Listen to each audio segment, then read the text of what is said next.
Good morning, Flosstube. It's Dina. Sorry it's been so long since I did a video.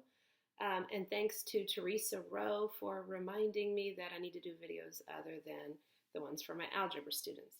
So if you're a subscriber, you probably at least saw a thumbnail of a bunch of algebra problems. Sorry, did that for my students on Friday before I left work, and I really need to come up with use a separate email address so that my students' videos are separate from my cross-stitch videos.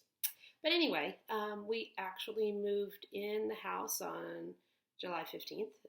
On my last video, I said I wasn't sure if it was going to happen.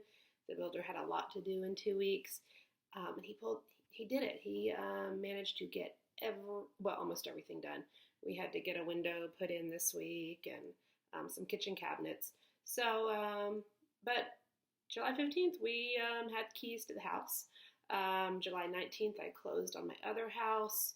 And then July 24th, I started back to work full-time. I'm a teacher, and in Georgia, they like to start the kids really early for some reason. So teachers went back July 24th, and kids went back August 1st. So it has been a crazy, crazy, crazy month and a half. But I'm coming to you from my craft room. So you can see my ironing board back there, my quilter rulers. So it's exciting to have found all of my stuff again. Found projects that I didn't remember having started. So sort of like Christmas in July, I guess. Still sorting through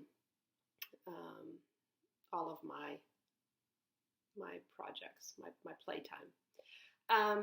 But on a fun note, I've got a couple of retreats coming up that I'm really excited about. One of them is a retreat in November. It's a weekend retreat in Pigeon Forge, Tennessee. And it's only about 3 hours from me, so it'll just be a quick little drive there and back. And it costs $25 plus the cost of my hotel room. So very inexpensive retreat. I'm looking forward to it. It's going to be a lot of fun.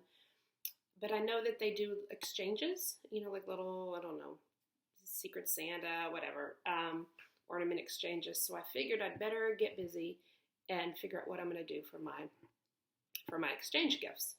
So I was searching on the internet because I thought, well, I've got all my crafty stuff back. And so I thought, well, I could make some craft bags, some project bags.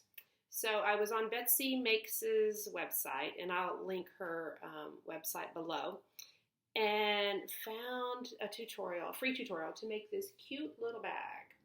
So it's lined. Let me unzip it. Just an adorable little bag. And so I used her original dimensions to make this bag. Let's see, we've got this little tab here, so that I would understand the construction of it. This is my first time to do a zipper. Not too shabby. And so once I understood the dimensions of it and how it was put together and how it was assembled, then I started tweaking it to make my own because I wanted it big enough that a cross-stitch book could go in, so a leaflet if I was following a pattern. This will be cute for like a little pair of knit socks or makeup or something. So this morning I tweaked her dimensions and made this one, which, sorry, gotta still trim some threads. Found this cute little fabric at Hobby Lobby yesterday. I just thought it was adorable. So this one is big enough to hold the leaflet, and I can probably fit one of those big boxes, the thread boxes in there, and there's plenty of room. And so I just thought that was adorable. So I timed myself, told my husband to leave me alone to see how long it would take me to make this. It took me under an hour to make this, and probably only cost me about $7 or $8. And it's got a fleece lining, so it's nice and thick and sturdy. So these are going to be my little retreat gifts, and I'll probably stuff it with some different things. So I got some other cute fabric. Quickly roll back here to the ironing board, which is why the ironing board's set up, because I'm still working on it. So I found this cute little animal fabric, and I'm going to do a little green top with that one. And then sock monkey fabric was adorable. Of course, that might be better for knit socks. And then this little star fabric. So I liked the look of the bags that So Much to Love has on Etsy, and I'll link her below. She does outstanding work. But she always uses 2 colors of fabric, and I thought that looked really nice. The ones that Betsy makes on her website, it was just 1 color fabric on the outside or 1 fabric on the outside. But I knew I was going to make mine larger, so I thought 2 different fabrics would break it up a little bit. And I also liked the idea of top loading, because I'm not the most coordinated person in the world, so if I can just throw stuff in and not have to worry about side load. So anyways, I was really excited about my projects. But that's sewing. This is cross stitch, so it's sort of related. All right, so what have I been up to? Unpacking boxes. But when I wasn't unpacking boxes, I managed to put a head on the Mad Hatter from Brooks Books. Where's he at? There we go. He turned out really cute. The back stitching made him. That's what really popped him. And I started on Alice. She's looking good. Well, she's looking scary because she doesn't have eyes right now. And I don't have much to do, but I got distracted. So, need to finish up on her. All right, I hear my husband in the hallway. He can't stand it when I've got a closed door, so I'm warning you, he may open the door.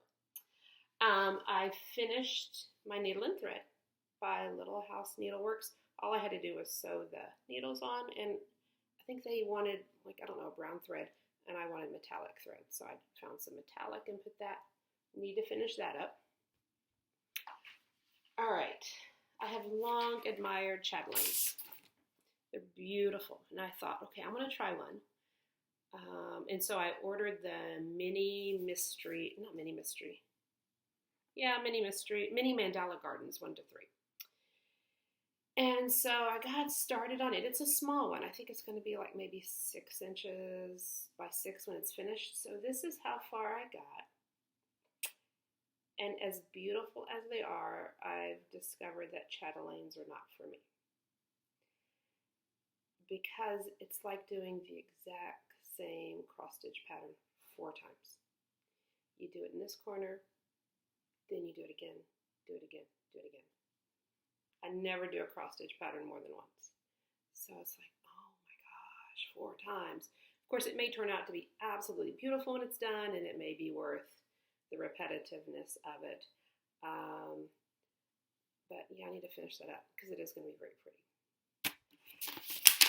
When I was unpacking my stash, I found Quaker Diamonds by Rosewood Manor that I guess I bought a while back. I started it August 22nd of 2011. I wrote the date in there. That's always fun to do. And you can see I had gotten this far. And I don't know, abandoned it for whatever reason. And so I'm excited to start that back up again. I think it's going to be absolutely beautiful. And then the last thing I have to show you is related to the second retreat I've signed up for. So I've signed up for Stitching Under the Oaks or something like that. Retreat in Florida. I think it's near Orlando, which is about 6 hours for me, so it's a little bit of a drive, but not bad. And that's in June, and I think it's a real bargain. It cost, I think, $600 for 3 days, 2 nights. It's my lodging, it's my meals, it's my classes, it's my kits for the classes. I mean, it's all inclusive. Which, if you think about it, between now and then, 10 months, $60 a month. So very affordable. But what sold me on this one was that the teacher for this class, the exclusive teacher for this class, is Thea Dweck from the Victoria Sampler. Oh my God, I love her stuff. I am so excited. Now, I've never done one of hers. I've always loved her projects. I love the farm series. So I thought, okay, I better actually do one so I'll know at least something. Maybe I could take my leaflet and she'll autograph. You think? We'll see. Anyway, so I decided I'd start on this one. And so haven't gotten very far. This is how far I've gotten. But it is very, very cute. I like it. Now, her patterns are very unique. I'm not going to show you that pattern page. Can't see that. But these are the directions. You got tons of directions in here. Oh, I can show you that. So lots and lots of details. So you really have to follow along closely. And she has it all in. All the threads that she uses are Krynic, Dinky Dyes, Gloriana Silk, and Needlepoint Ink, which I think is another silk. Well, I can't afford it to have all those silks because, one, I signed up for the retreat, so got to have some money there, and two, I just got a house. So I substituted where I could. I made up my own DMC, tried to find something that would match. We'll see how it ends up looking. I think it's okay so far. The only place that I did not substitute was where there was a variegated thread. And so this one is Gloriana Silk. I think this one's called Harvest Gray. Do you see all those colors in there? You can't duplicate that with DMC unless you want to change your needle 5,000 times. And that's what's doing all this variation down here. And that was, to me, totally worth it. We don't have a local needle shop store in the Atlanta area that does cross stitch, at least not that I can find. So I ended up ordering this off of eBay from Michigan Doctor, and she was really quick. I got 10 skeins of whatever colors of Gloriana I wanted for $42.50. Typically, I order from 123 Stitch because they get it to me like the next day. And I am that generation that likes instant gratification. But they didn't have one of the colors that I needed. So I went ahead and ordered it off of eBay so I could have that one.